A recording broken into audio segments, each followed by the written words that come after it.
प्रशासन लाबाबो प्रशासना जोंखौ गावफैथों जों जुजिगोन जों हगारनो हानाय नङा बे जायगायाव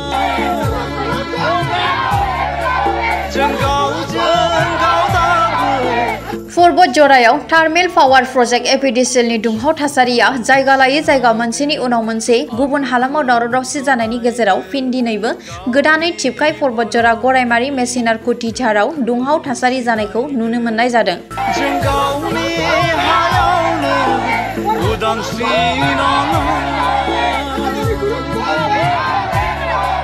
एक इंसिबो हा हगारनो हानाय नङा जोङो नांगौ जों जुजिगोन थै होगोन जिउ होगोन थेवब्लाबो जों बे हाखौ हगारनो हानाय नङा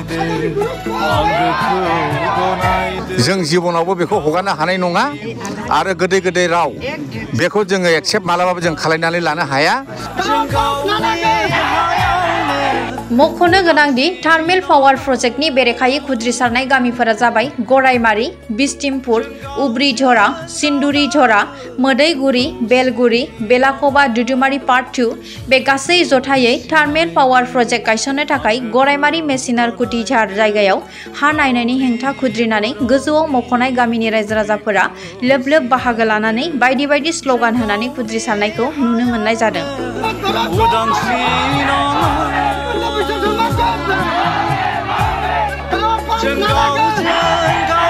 दिनैहाय गिबियावनो आङो नोंसिनि चेनेल बिदा फंबायफोरखौ बरायना लाग्रोनाय जाबाय जोंनि बे रायजो राजानि जानानै दुखुनांथाव बाथ्राया बेनो बासबारियावबो जोङो दाख्लै नुदों खोनादों जों हयथ' थांनो हायाखैब्लाबो बेखौ लानानै जोङो आफस'स खालायदों मटर हैनो हायाखैब्लाबो नाथाय बिनि उनावहाय साननै सानथामसो आगोल माबायाव फैब्लावदोंमोन जोंनि बे खाथि बिदिनो 2-3 किल'मिटार गोजान फानिजानि भुमखा ओनसोल बा फानबारि ओनसोलाव दिनै बिसोरजोंबो प्रतिबाद खालायनायनि उनाव होख्रां जानायनि उनाव दिनै जोंनि नैबे गरायमारिनिफ्राय आरम्भ खालायनानै ओरै मिसनार कुटिझार उब्रिजरा सिन्दिजरा सथ'बेलगुरि बर' बेलगुरि राभा बस्ति बर'फारा दुदुमारि भेलाख'बा पार्ट 1 पार्ट 2 ओरैहाय सावगुरि दङ जोंना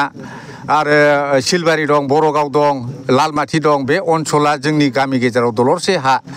बाहाय जों खोनानाय मथे 3600 बिगा नांगौ होननानै बुंदों आदानि कम्पानिनो नाथाय जोंनि गेजेराव जों नुनायाव जों उन्दैनिफ्रायनो सिखार खालायबोदों आरो जों गोदोनि समाव मोजां दिनाव दाउ अमाबो होसोनानै जाबोदों बे हाग्रायाव जों मिन्थिजोबगौ बे हाग्राखौ खय बिगासो जागोन दा बेहायनो जोङो दिनैहाय आबाद मावनानै जादों किसुमाना एसे एनै बागान खालायबाय आरो किसुमाना गोदोनिफ्रायनो आंनि बैसोआ 50 बोसोरनि बारबाय दिनैनि दिनाव आंनि गिबिनिफ्रायनो बेखौ आङो बे हा खर' दैसा खर' होननाय नाम मोनबोदों दिनैसिमबो जोङो माइ गायनानै जायो दा बिनिखायनो जोङो दुखुनांथाव दुखु मोनदों दिनै बिटिसि सरकारजों लोगोसे जों बेखौनो खावलायनो सानदों जाहाथे बिटिसि सरकार बा बिटिसिखौ दैदेनग्रा जोंनि माखासे लिडारफोर बिथांमोनहा जाहाथे जोंनि नैबे गामि ओनसोलनि माखासे जोङो नाम थाम मोनथिगौ जोंनिनो बिदा फंबाय बिथांमोनहा साहा बागाननिबो मालिक जाबाय किसुमाना दा बिसोरखौ लेंहरनानै क'क्राझाराव थांनाय साननै सिगां आरो मैयाबो बिथांमोना फरेस्ट डिपार्टमेन्टनि बिथां रेन्जारखौ लानानै गावसोर गोजा थाबायदों आरो दिनैबो नै जोंजोंनो रायलायनानै जों थिनहरफिनदों फरेस्टनि कर्मचारि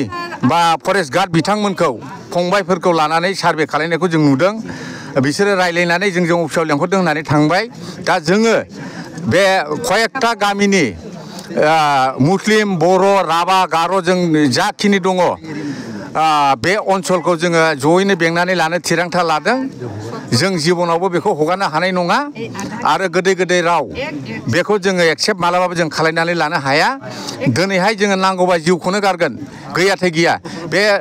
कम्पानिया जुदि मोजां मोनब्ला जों बुजिनायाव जों साधारन गामिनि मानसि जोङो मावनानै जाग्रा मोजां कम्पानि मोनबा जों नुनायाव बेखौ आसाम गभर्नमेन्टआ जोंनि बिटिसिआव हरामोन बा जोंनि फरबजरा बे दलरसे एरियायाव हरामोन आरो बिनि बादैबो जों मिथिनायाव जोंनिनो माखासे लिडारफ्रा हयथ' बे जिनिसखौ जोंनो नैबे जायगायाव हरामोन मोजां जुदि मोनसे प्रजेक्टब्ला इउनिभारसिटियानो जा बा मेडिकेल कलेजानो जा जों दाबो वेलकाम जों हागौमानि जोङो फिजिकेलि सापर्ट होनानैबाबो जोङो बेखौ मदद होगोन नाथाय जोङो बेखिनि हाखौ जों हगारनो हानाय नङा आरोखि बिटिआरनि चिफ श्रीजुत प्रमद बर'खौहाय मा खावलायहरगोन दा नोंथांमोना? दा प्रमद बर' भाइ सोंगोन आङो बे आंनिफ्राय दुइसिन जानो हागौ बिथाङा दैदेनगिरि लेखा गोरों जानो हागौ नाथाय बे भाइया जाहाथे जोंनि बर' जाथिखौ बेबादि खैफोदाव खोलैया आं बेखौनो समग्र नैबे ओनसोलनि जानानै खावलायहरगोन आङो लानो सानाखै दे दिनैहाय इउपिपिएल बिपिएफ आं बेखौ लानो सानाखै जोंनावनो अनेक हान्जानि अनेक फोलेरनि जोङो रायजो राजा दंखायो जिहेतु आं रावबो हान्जाखौ बदनाम होनो थाङा दिनै जोंबो पार्टि खालायो सम फैबा बे बेलेग खोथा खिन्थु जाथिनि खेथ्रआव हारिनि खेथ्रआव मानसि सुबुंनि खेथ्रआव जोङो दिनै रावजोंबो कमप्रमाइस जानो हाया आरोखि गामिनिनो देवानिफ्रा इउपिपिएलनि देवानिफ्रा ओरै बासबारि आरो बुंखा बेजों प्रतिबाद होनायखौ जों मबाइलाव नुबाय थादों खिन्थु दिनै कार्जखेत्रआव नुबाय जोङो जोंनि गामिनि गराइमारि सिन्धुजरा बेलगुरि ओरै 17था गामियाव गासिबो बेजों दखल खालामनायखौ जों नुनो मोन्दों आरो फरेस्ट लेन्डनि मानसिफ्रा सुदों होननाय जों खोनानो मोन्दों खिन्थु जों मेगनजों नुवाखै खिन्थु जोङो बे आदानि कम्पानिखौ जानो होनो हानाय नङा नांगौबा जोङो जुजिगोन प्रमद बर'आ जोंनि पर्बतजरायावल' हाखौ नुदों नामा मानो बेलेगाव नुवाखै बेलेग जायगायाव बबेबा दैमाफोर बुखांनानै थानाय बालाहामाफ्राव ला जोंनि बे जोनोम जायगाखौ जों हगारनाय नङा आरो जोङो फिसा फिसौ जों बेवहायनो थांनानै थानाय गोदो गोदाय आबै आबौनिफ्रायनो जों बे जायगायाव रायजो जानानै दंगासिनो दं दिनै होनबा जों माब्रै आदानि कम्पानिनो हगारनो जों आदानि कम्पानिनो जोङो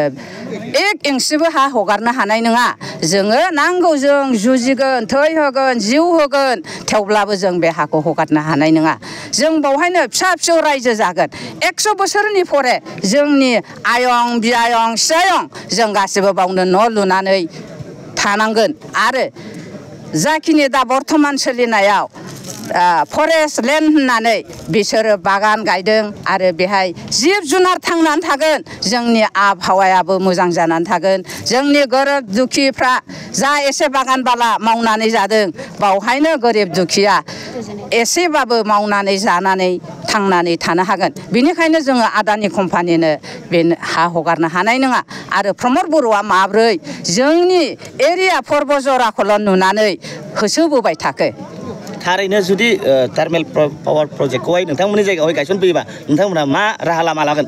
जोङो उनाव बिथांमोनहा जुदि गायफैथारोबाबो जों जुजिबाय थागोन प्रसासन लाबाबो प्रसासना जोंखौ गावफैथों जोंखौ बुफैदों मा खालामो खालामथों थेवबाबो जोङो फिसा फिसौ जों जुजिगोन जों हगारनो हानाय नङा बे जायगायाव